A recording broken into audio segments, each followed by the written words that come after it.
O ministro Alexandre de Moraes do Supremo liberou o acesso de Luciano Hang às redes sociais. Os perfis do empresário no YouTube, Facebook e TikTok foram trancados por ordem judicial em agosto de 2022, numa operação que apurava a suposta troca de mensagens com teor antidemocrático entre empresários num grupo de WhatsApp.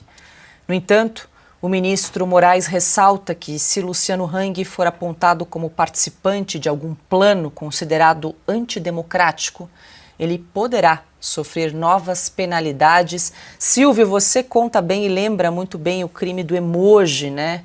Ao qual aí o empresário Luciano Hang foi acusado, ele e outros empresários que faziam parte de um grupo de WhatsApp, ficou 2 anos sem redes sociais e agora então o ministro resolve entregar novamente, desbloquear, enfim, liberar o acesso, mas com uma ameaça, né? Se tiver novamente uma possibilidade de plano antidemocrático aí ele pode sofrer novamente penalidade. Sempre tem uma ameaça.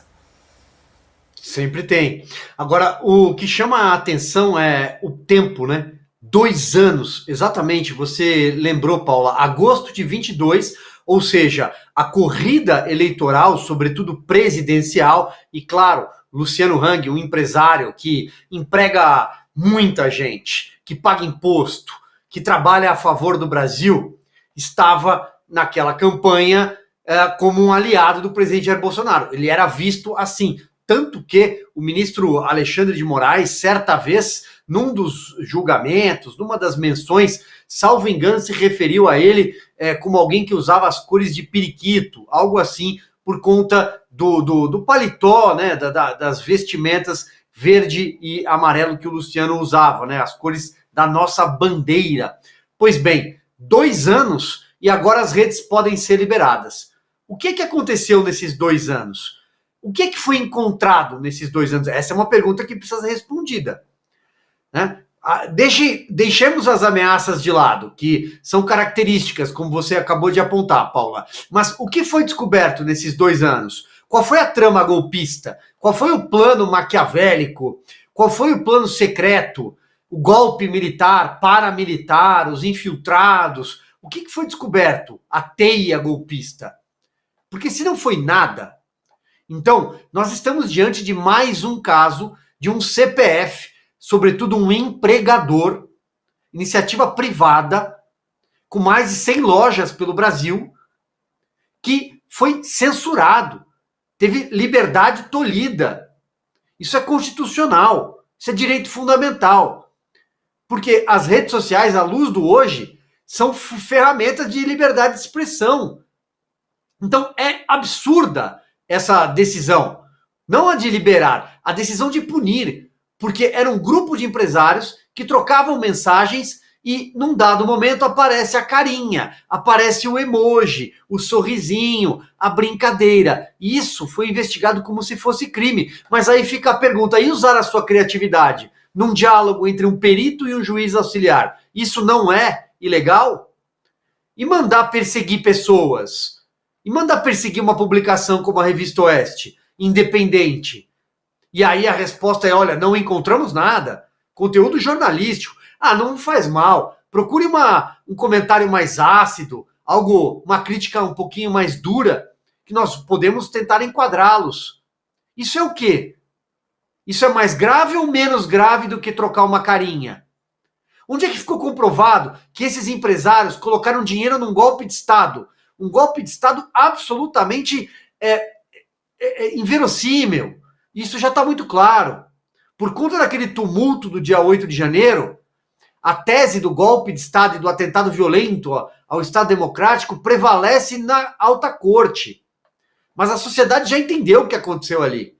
Sobretudo quando você tem pessoas comuns, mães, pais, avós, a cabeleireira do interior de São Paulo, o pedreiro do Nordeste, quando você começa a observar que são pessoas como a gente, que estão sendo punidas, condenadas, e por isso a bandeira da anistia é fundamental nesse 7 de setembro. E aí você fala, bom, mas aquilo que os auxiliares do ministro Alexandre de Moraes, amando dele, porque eles são muito claros nas mensagens. O ministro mandou. Aliás, o ministro, quando cisma, é uma tragédia. Isso não é grave. Grave é o emoji de alguém que dá emprego, que paga imposto, né? Augusto, antes de te ouvir, deixa eu só trazer mais uma informação, mais uma decisão do ministro Moraes, porque ele também resolveu desbloquear parcialmente as contas bancárias do senador Marcos Duval. O bloqueio das contas, que poderia chegar aí até 50 milhões de reais, e o acesso limitado às redes sociais foram medidas tomadas depois de o senador ser acusado de atacar agentes da Polícia Federal e divulgar montagens consideradas ofensivas ao ministro. Na decisão que desbloqueia 30% do salário de Marcos Duval, Moraes escreveu, abre aspas, não há necessidade de manutenção total da restrição para permitir que o investigado possa dispor de valores decorrentes de seus vencimentos necessários para sua efetiva subsistência. Fecho aspas.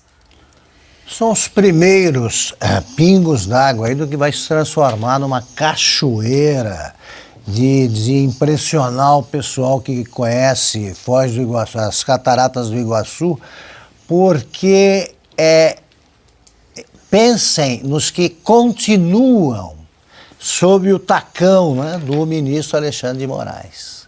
Quantos ainda estão com as contas bloqueadas?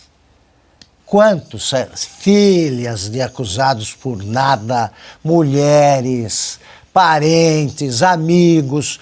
Eu faço questão de mandar publicamente um abraço especialmente afetuoso para o Luciano Hang, porque está aí um inocente absoluto, absoluto.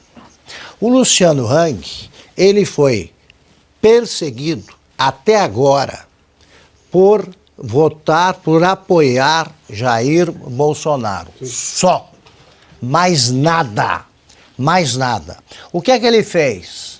Ele continuou também tentaram bloquear a conta, ele não teria como pagar os funcionários. Ele poderia transferir tudo o que tem para qualquer país aqui das vizinhanças aqui da América do Sul, porque todos tentaram atraí-lo.